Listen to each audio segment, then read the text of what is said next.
రైతు సోదరులకు శుభోదయం. స్టెర్లింగ్ పంప్ సమర్పించు నేలతల్లి కార్యక్రమానికి స్వాగతం. సేంద్రియ వ్యవసాయంపై వరంగల్ జిల్లాలో బాల వికాస చేస్తున్న కృషి ప్రపంచవ్యాప్తం అవుతోంది. అక్కడి విధానాలను పరిశీలించేందుకు ప్రపంచవ్యాప్తంగా దీనిపై పనిచేస్తున్న ప్రతినిధులు క్యూ కట్టారు. తాజాగా హాంకాంగ్కు చెందిన ప్రతినిధులు వరంగల్ జిల్లాను సందర్శించారు. రైతులు అనుసరిస్తున్న విధానాలను అడిగి తెలుసుకున్నారు.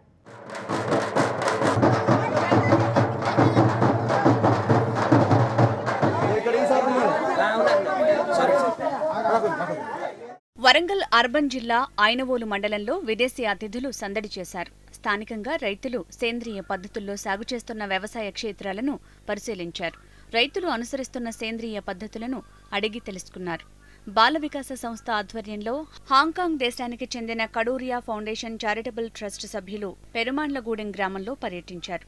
వీరికి గ్రామ ప్రజలు ఘనంగా స్వాగతం పలికారు. ఈ సభ్యుల బృందం ఎడ్లబండిలో గ్రామాన్ని సందర్శించి సేంద్రియ పద్ధతుల్లో రైతులు సాగు చేసిన పంట పొలాలను పరిశీలించారు.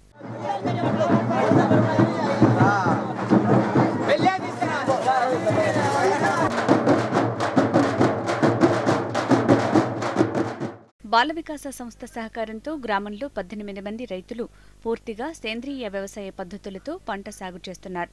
వీరితో హాంకాంగ్ ప్రతినిధులు ముచ్చటించారు. వారి వ్యవసాయ విధానాలను అడిగి తెలుసుకున్నారు.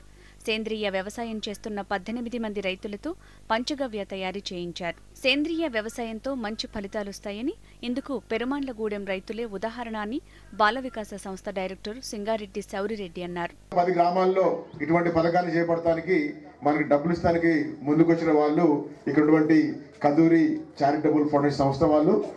ఆ సంస్థకి ఎగ్జిక్యూటివ్ డైరెక్టర్గా ఉన్నటువంటి క్రిస్టఫర్ గారు, వీళ్ళు తర్వాత జేమ్స్ గారు, వాళ్ళేమో బోర్డు మెంబరు, తర్వాత ఇక్కడ స్టెఫనీ మేడం ఏమో అందులో ప్రోగ్రామ్స్ పనిచేస్తా ఉన్నారన్నమాట. వ్యవసాయంలో సేంద్రియ సాగు విధానం వల్ల రైతులకు సుస్థిర లాభాలు కలుగుతాయని హాంకాంగ్ ప్రతినిధి క్రిస్టోఫర్ లావెండర్ గ్రామస్తులకు సూచించారు. భూమి, నీరు, వాతావరణం కలుషితం కాకుండా ఆరోగ్యకరమైన ఆహార ఉత్పత్తులు పెరుగుతాయని వివరించారు. పెట్టుబడులు తగ్గడమే కాకుండా దిగుబడులు పెరుగుతాయని తెలిపారు. We have been working in the fields of water purification, irrigation, livelihoods, and now we're working in the field of organic farming. గతంలో మేము అంటే వాళ్ళు బాల వికాస్ సంస్థకి చెరువులో పుడికెళ్ళించడానికి మనకి సహకరించారు.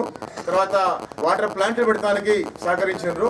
ఇప్పుడు కొత్త పథకం ద్వారా ఈ ఏడాదిన సేంద్రియ రైతులు సహకరిస్తానికి కొత్త పథకంతో పనిచేస్తారు. Income and an easier life. విదేశీ ప్రతినిధులు గ్రామానికి రావడంతో రైతులు, గ్రామస్తులు ఆనందం వ్యక్తం చేస్తున్నారు. అత్యంత నాణ్యతా ప్రమాణాలు, పశు సంపద పెంచడమే లక్ష్యం. రాష్ట్రం మొత్తంలోనే ఏకైక కేంద్రం. అది అంతర్జాతీయ స్థాయి గుర్తింపు పొందింది. నిన్న మొన్నటి వరకు అసలు పట్టింపే లేకపోయినా అధికారుల కష్టపడంతో తెలంగాణ రాష్ట్రానికి పేరు తెచ్చింది ఆ సంస్థ.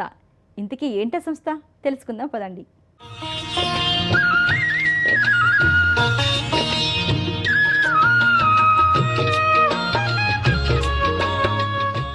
ఆంబోతుల ఘనీకృత వీర్య సేకరణ కేంద్రం. ఈ మాట ఎవరూ ఎక్కడా విని ఉండరు.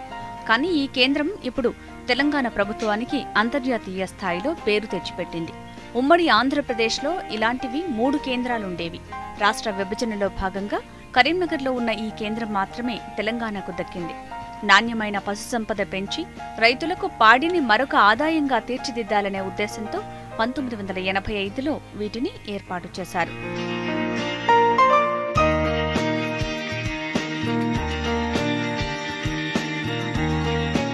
నాణ్యమైన ఆంబోతుల వీర్యకణాలను సేకరించి వాటిని పశు గ్రామీణ అభివృద్ధి, గోపాల మిత్రుల ద్వారా గ్రామీణ ప్రాంతాల్లో ఉన్న మామూలు పశువులకు కృత్రిమ గర్భధారణ ద్వారా నాణ్యమైన పశువులకు జన్మనిచ్చేలా చేయటం ఈ సంస్థ పని. వీర్యకణాల సేకరణ, దాన్ని భద్రపరచటమే కాదు, వీర్యకణాలు సేకరించే పశువుల ఆరోగ్యం, వాటికి వైరస్ సోకకుండా చూసుకునే బాధ్యత కూడా ఇక్కడి ఉద్యోగులపైనే ఆధారపడి ఉంటుంది. దానికి గాను ఈ కేంద్రం చుట్టుపక్కల 20 కిలోమీటర్ల పరిధిలో ప్రతి పశువుకు రెగ్యులర్గా టీకాలు ఇస్తూ అనారోగ్యానికి గురికాకుండా చూసుకుంటారు. దేశవాళీ పాడిగేదెలను ఉత్పత్తి చేసేందుకు మేలురకం ఆంబోతులను సేకరించి వాటిని చాలా నాణ్యతా ప్రమాణాలతో పెంచి పోషిస్తూ ఉంటుంది ఈ కేంద్రం. ఇక్కడ ఉన్నటువంటి ఏవైతే ఆబోతులు అదేవిధంగా దున్నపోతులు ఉన్నాయో వాటిని ఏ విధమైనటువంటి రోగాలు రాకుండా చాలా అత్యుత్తమైనటువంటి పద్ధతుల్లో చాలా నాణ్యత ప్రమాణాలను పాటించుకుంటూ వాటి నుంచి వీర్యాన్ని సేకరించడం జరుగుతున్నది. ప్రస్తుతానికి మన ఈ ఘనీకృత వీర్య ఉత్పత్తి కేంద్రంలో 81 ఆబోతులు మరియు దున్నపోతులు ఉండడం జరిగినది. ఈ దున్నపోతులలో మనకి 2 రకాల బ్రీడ్స్ ఉన్నాయి. ఒకటి ముర్రా, రెండవది మెహసాని. అదేవిధంగా ఈ యొక్క ఆబోతులలో మనకి ఎగ్జోటిక్ ఉన్నాయి, అదేవిధంగా క్రాస్ బ్రీడ్ ఉన్నాయి, అదేవిధంగా ఇండిజినియస్ ఉన్నాయి, అంటే దేశవాళీ ఉన్నాయి. ఎగ్జోటిక్లో అయితే అత్యధిక పాల దిగుబడి ఇచ్చేటువంటి హెచ్ఎఫ్లు, జెర్సీలు, అదేవిధంగా క్రాస్ బ్రీడ్లో అయితే హెచ్ఎఫ్ క్రాసు, జెర్సీ క్రాసి, అదేవిధంగా దేశవాళీలో ఒంగోలుని మేము ఇక్కడ పరీక్షించడం జరుగుతున్నది. ప్రతిరోజు మనము ఒక 30 బుల్స్ వరకు వీర్యాన్ని సేకరించడం జరుగుతుంది. వారంలో ప్రతి ఆబోతు నుంచి 2 సార్లు వీర్య సేకరణ చేయడం జరుగుతుంది. 2002లో దీన్ని పశుగణ అభివృద్ధి సంస్థలోకి మార్చారు. అయితే అప్పటి నుంచి వీటిని పట్టించుకునేవారే లేకుండా పోయారు. కనీస సౌకర్యాలు కూడా సరిగా ఉండేవి కావు. సరైన బడ్జెట్ కేటాయింపులు లేక నాణ్యమైన ఆంబోతులను తీసుకురావటం, వాటిని నాణ్యమైన ప్రమాణాలతో పెంచటం కూడా కష్టతరంగానే సాగేది. సహకార సంఘాల మాదిరి నడిచే ఈ కేంద్రం అనుకూల ప్రతికూల పరిస్థితులతో గ్రేడ్ సి నుంచి గ్రేడ్ బికి చేరింది. ఇక ఆ తర్వాత ప్రత్యేక చర్యలు చేపట్టడం వల్ల 2013లో national dairy plan grade A స్థాయికి చేరుకుంది. తెలంగాణ ఏర్పాటు తర్వాత కాలక్రమేణా నాణ్యతా ప్రమాణాలు పెంచుతూ మంచి ఉత్పత్తి ఇస్తుండటంతో 2016 నవంబర్లో జాతీయ పురస్కారాన్ని అందుకుంది. ముందు చాలా ఇబ్బందులతో కుంటుపడుతూ వచ్చిన ఈ కేంద్రం ఇప్పుడు అంతర్జాతీయ స్థాయి పురస్కారాన్ని అందుకుంది. ఈ పురస్కారం అందుకోవటంతో ఘనీకృత వీర్య కేంద్రం పేరు దేశవ్యాప్తంగా వినిపిస్తోంది. పాల దిగుబడి పెంచడానికి ఏదైతే కావాలో ఆ లక్షణాలు ఉన్నటువంటి ఆంబోతులను మాత్రమే ఇందులో మనం ఉంచడం జరుగుతుంది. అలాంటి ఆబోతుల నుంచి మాత్రమే మనము వీర్యాన్ని సేకరించడం జరుగుతుంది.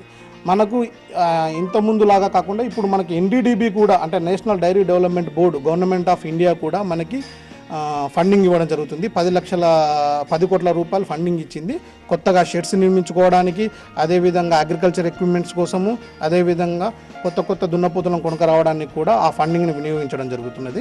ఇందులో ఇక్కడ వీటికి ఉపయోగించే నీళ్ల కంచెలి ప్రతి ఒక్కటి మనము పరీక్షించడం జరుగుతున్నది. ఈ బుల్స్కి ఏ విధమైనటువంటి రోగాలు రాకుండా ఉండడానికి మనం బయోసెక్యూరిటీని కూడా మెయింటైన్ చేస్తున్నాము.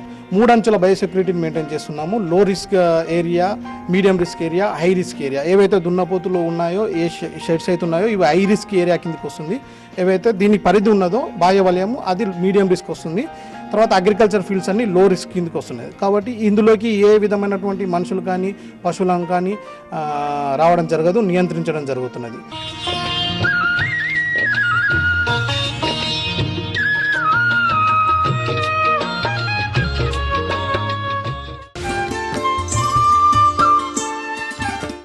అత్యంత నాణ్యత ప్రమాణాలు, దేశీయ రకాలతో పాటు విదేశాలకు చెందిన పశువులపై అధ్యయనం. ఈ క్రమంలో భారీ లక్ష్యంతో ముందుకు వెళ్తోంది ఈ కేంద్రం. రైతు సేవలు తరిస్తోంది. రానున్న రోజుల్లో మరిన్ని సేవలు అందించేందుకు యత్నిస్తోంది.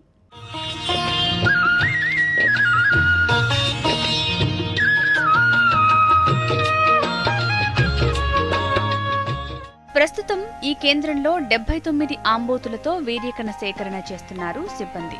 ప్రతి సంవత్సరం ఇక్కడి నుంచి 15 లక్షల వీర్యకణాలను ఉత్పత్తి చేస్తుంటారు. టార్గెట్స్ ప్రకారం 25 లక్షల వీర్యకణాల ఉత్పత్తి జరగాల్సి ఉంది. కానీ ఆంబోతుల సంఖ్య తక్కువగా ఉండటం వల్ల లక్ష్యాన్ని చేరుకోలేకపోతున్నారు. కనీసం 120 ఆంబోతుల ఉత్పత్తి ఉంటే తప్ప 25 లక్షల వీర్యకణాల సేకరణ జరుగుతుందంటున్నారు ఇక్కడి అధికారులు. తెలంగాణతో పాటు ఇతర రాష్ట్రాలకు సరఫరా చేసేందుకు ముర్రా, జెర్సీ, మహాసన్, షాహీపిల్ లాంటి ఆంబోతుల వీర్యకణాలు ఈ కేంద్రమే ఉత్పత్తి చేస్తోంది. దేశవాళీ రకాలైన గిర్, షాహివల్, తార్ పార్కర్ వీర్యకణాలు కూడా ఈ కేంద్రం నుంచే ఉత్పత్తి జరుగుతున్నాయి. ఈ సంస్థకు వచ్చే ఆదాయం కూడా వీటిపైనే ఆధారపడి ఉంటుంది. ఒక్కో డోస్ 40 రూపాయలకు విక్రయిస్తున్నారు. అలా వచ్చిన డబ్బును పశుగణాభివృద్ధి సంస్థలో జమ చేసి ఈ కేంద్రానికి సంబంధించిన కార్యక్రమాలకు ఖర్చు పెడుతోంది ప్రభుత్వం. కేంద్ర ప్రభుత్వం మన దేశంలో ఉన్న ఇటువంటి కేంద్రాలన్నిటికీ కొన్ని మార్గదర్శకాలు జారీ చేసింది. మన దగ్గర తీసిన వీర్యాన్ని ఏ పద్ధతిలో దాన్ని మనం ప్రాసెస్ చేయాలి, ఏ రకంగా దాని నాణ్యతను మనం ధృవీకరించాలి, ఏ రకంగా వాటిని ఆ రకంగా బయటకి మనం పంపించాలి అనేది కొన్ని మార్గదర్శకాలు, మినిమం స్టాండర్డ్స్ ప్రోటోకాల్ అనేది ఒకటి మనకి కేంద్ర ప్రభుత్వం ఇవ్వడం జరిగింది. ఆ పద్ధతిలోనే మనం ఇక్కడ సెమెన్ని ప్రాసెస్ చేయడం జరుగుతుంది. బయట నుంచి మన వీర్యం వారు కృత్రిమ పద్ధతిలో దాన్ని వీర్యాన్ని సేకరించి దాన్ని మనకి ల్యాబ్లోకి అందజేస్తారు. దాన్ని మనం దానికి అనేక విధాలుగా పరీక్ష చేసి ఒక క్రమ పద్ధతిలో దాన్ని శీతలీకరిస్తాం. దాని 34 డిగ్రీల సెల్సియస్ దగ్గర ఉన్న దాన్ని ఒక 3-6 గంటల్లో దాన్ని -140 అలాగే దాని తదుపరి -196 వరకు కూడా దాన్ని ఒక నెమ్మదిగా ఒక క్రమ పద్ధతిలో దాని ఉష్ణోగ్రతను తగ్గిస్తూ దాన్ని శీతలీకరించడం జరుగుతూ ఉంటుంది. ఆ క్రమంలో మనం దానికి కొన్ని రసాయనాలు కూడా మేము కలపడం వల్ల దాని యొక్క లైఫ్, దాని యొక్క జీవం అనేది మనం ఆ రకంగా ప్రిజర్వ్ చేయడం జరుగుతుంది. ఆ యొక్క చల్లని టెంపరేచర్స్లో తక్కువ ఉష్ణోగ్రతలో దాన్ని మనం ప్రిజర్వ్ చేస్తూ ఉన్నాం. దాన్ని మరలా మనం అనేకపరమైన మనకి నాణ్యతపరమైన పరీక్షలకు ల్యాబొరేటరీకి పంపిస్తాము. ఈ పరీక్షలు కూడా ఏంటంటే అవి మరి కృత్రిమ గర్భధారణ తద్వారా జరగడం ద్వారా మరి ఫలదీకరణకు వినియోగకరమైన విధంగా ఈ సెమెన్ ఉంటుందా లేదా అని దానికి సంబంధించిన నాణ్యతపరమైన పరీక్షలకు మనం పంపిస్తాము. అవన్నీ పాస్ అయిన తర్వాత మాత్రమే మనం ఈ యొక్క వీర్యనాళికలను మనం ఫీల్డ్కి డిస్ట్రిబ్యూట్ చేయడం జరుగుతూ ఉంటుంది. అంతర్జాతీయ స్థాయి నాణ్యతా ప్రమాణాలే లక్ష్యంగా ఇక్కడి అధికారులు పనిచేస్తున్నారు. ఎక్కువగా పాలిచ్చే పాడి పశువుల సంతతికి చెందిన మగదూడలను సేకరించి వాటిని మంచి నాణ్యతా ప్రమాణాలతో పెంచి పెద్ద చేస్తారు. చిన్న వయసు నుంచే వాటికి ఎక్కడా లోటు లేకుండా పౌష్టికాహారం అందిస్తుంటారు. దూడలకు 2 ఏళ్ల వయసొచ్చాక వీర్యకణాలు సేకరిస్తుంటారు. ఇందులో ఒకే ఈతలో 5-6 లీటర్లు ఇచ్చే వాటిని ప్రత్యేకంగా పోషిస్తుంటారు. వీటికి సీజనల్ వ్యాధులు రాకుండా ఎప్పటికప్పుడు వ్యాక్సిన్లు ఇస్తుంటారు. ఇలా ప్రత్యేక జాగ్రత్తలు తీసుకుంటూ నిర్వహిస్తోన్న 53 కేంద్రాలను కేంద్ర ప్రభుత్వం గుర్తించింది. అందులో తెలంగాణలో ఉన్న ఏకైక కేంద్రం మెయింటెనెన్స్లో అంతర్జాతీయ స్థాయిలో ఏ గ్రేడ్ సాధించి నంబర్ 1గా నిలిచింది.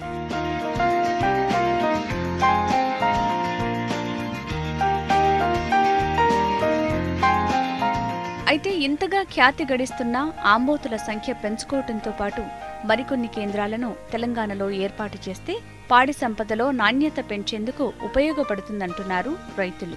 ఈ గుర్తింపుతోనైనా ఈ కేంద్రాలపై ప్రభుత్వ దృష్టి పడాలని రైతులు కోరుతున్నారు.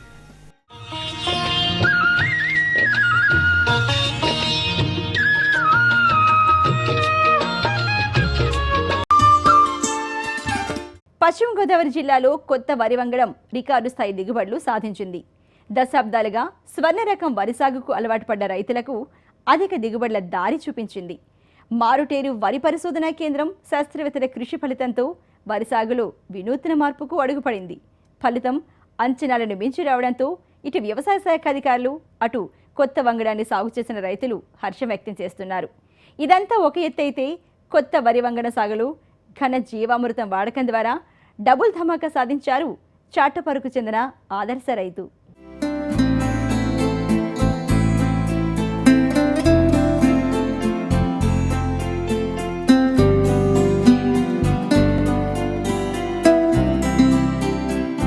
పశ్చిమ గోదావరి జిల్లా మారుటేరు వరి పరిశోధన సంస్థ ఇటీవల రూపొందించిన కొత్త వరి వంగడం అంచనాలను మించి ఎకరాకు 55 బస్తాల దిగుబడి ఇవ్వడంతో అందరి దృష్టి కొత్త వరి విత్తన రకంపై పడింది. జిల్లా కేంద్రమైన ఏలూరుకు సమీపంలోని చాటుపర్రులో ఆదర్శ రైతు మాగంటి సీతారామదాసు ఈ ఘనత సాధించారు. ఇతర వరి వంగడాలతో పోలిస్తే రెట్టింపు దిగుబడి ఇచ్చింది. స్వర్ణ రకమైన MTU 1729, NLR 3042 రకాలను క్రాసింగ్ చేయటం ద్వారా ఈ కొత్త వంగడం MTU 1229 రూపొందించారు మార్టేరు వ్యవసాయ పరిశోధనా కేంద్రం శాస్త్రవేత్తలు.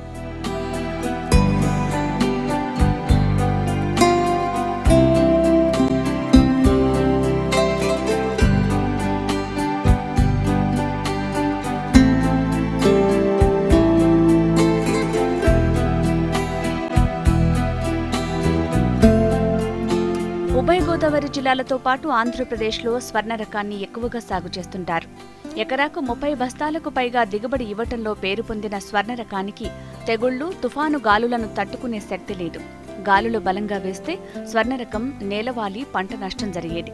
అంతేకాదు, మారుతున్న వాతావరణ పరిస్థితులకు తెగుళ్ల బారిన పడటంతో రైతులు నష్టాలు చవిచూడాల్సి వచ్చేది. స్వర్ణ రకానికి ప్రత్యామ్నాయంగా అధిక దిగుబడి వచ్చే వరి వంగడం కోసం 30 ఏళ్లుగా వ్యవసాయ పరిశోధన సంస్థలు ప్రయోగాలు చేస్తున్నారు.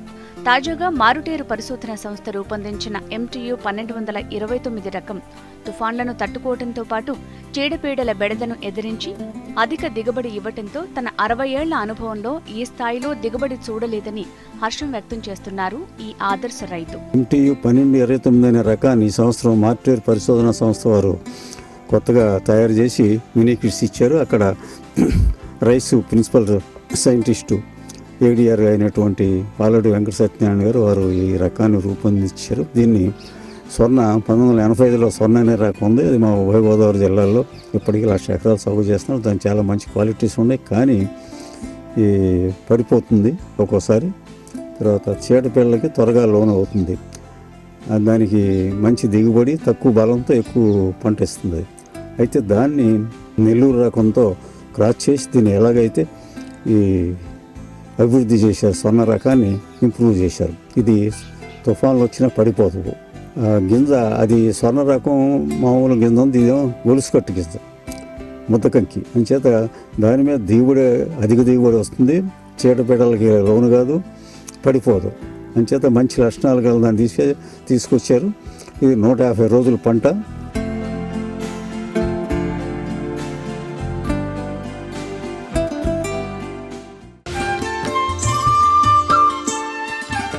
ఈ కొత్త రకం బలంగా వీచే గాలులను సైతం తట్టుకుని ఎకరాకు 50 నుంచి 60 బస్తాల దిగుబడిస్తుందన్నది శాస్త్రవేత్తల అంచనా. ఆంధ్రప్రదేశ్లో 7 జిల్లాల రైతులకు మినీ కిట్ల రూపంలో ఈ విత్తనాన్ని సరఫరా చేశారు.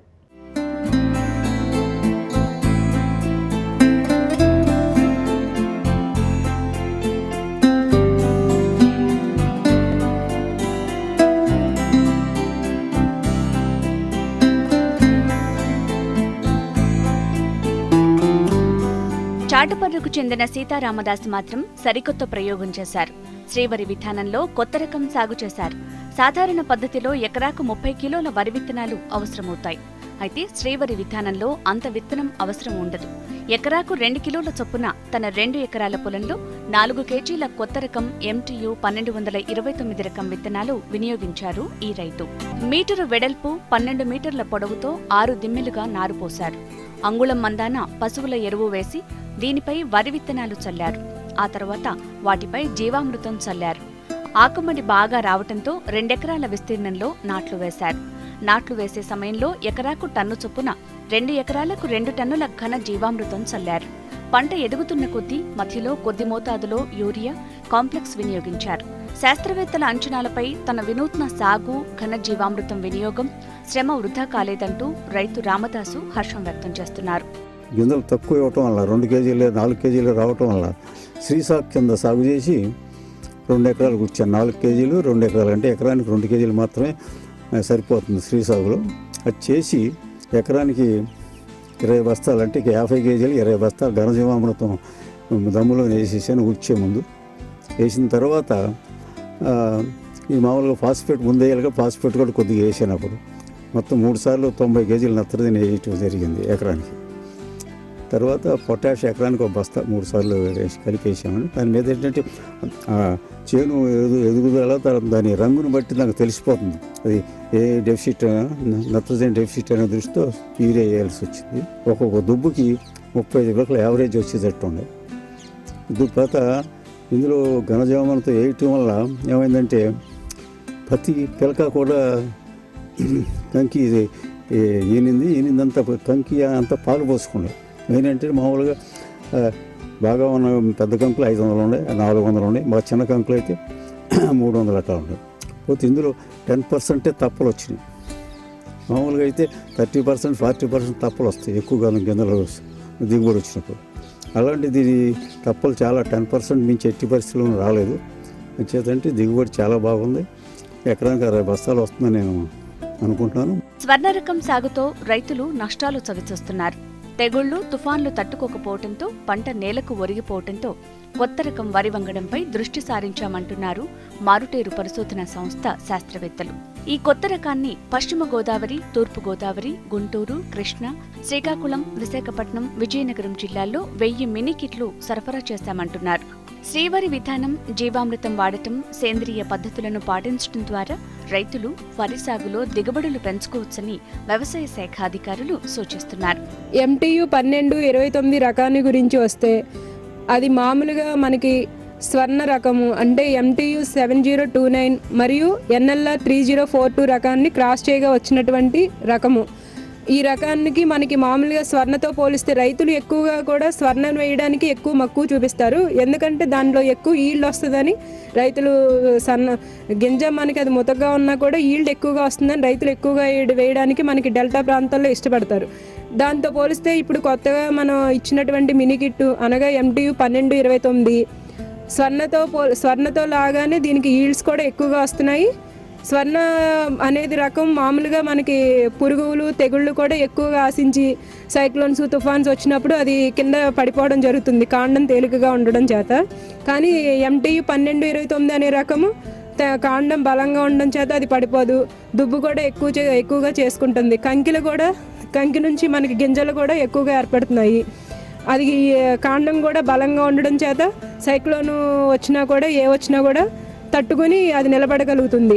జనరల్గా స్వర్ణకి 40 నుంచి 45 బస్తాల దాకా రైతులు పండిస్తున్నారు.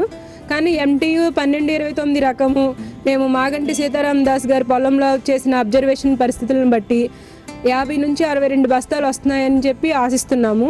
ఏళ్ల తరబడి సాగు, రసాయన ఎరువుల వాడకంతో నిర్జీవమవుతున్న నేలలతో ఎకరాకు 30 బస్తాల దిగుబడి రావటమే గగనమవుతున్న రోజుల్లో 55 బస్తాల రికార్డు కొట్టారు ఈ ఆదర్శ రైతు. దీని నుంచి మిగతా రైతులు నేర్చుకోవాల్సిందేంటి? రైతులు తప్పనిసరిగా కొత్త రకాలపై దృష్టి సారించాలి.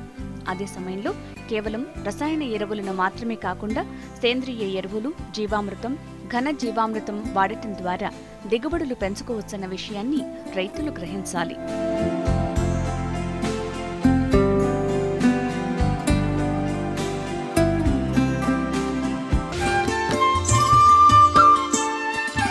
ఇది ఇవాల్టి స్టెర్లింగ్ పంప్ సమర్పించు నేలతల్లి కార్యక్రమం.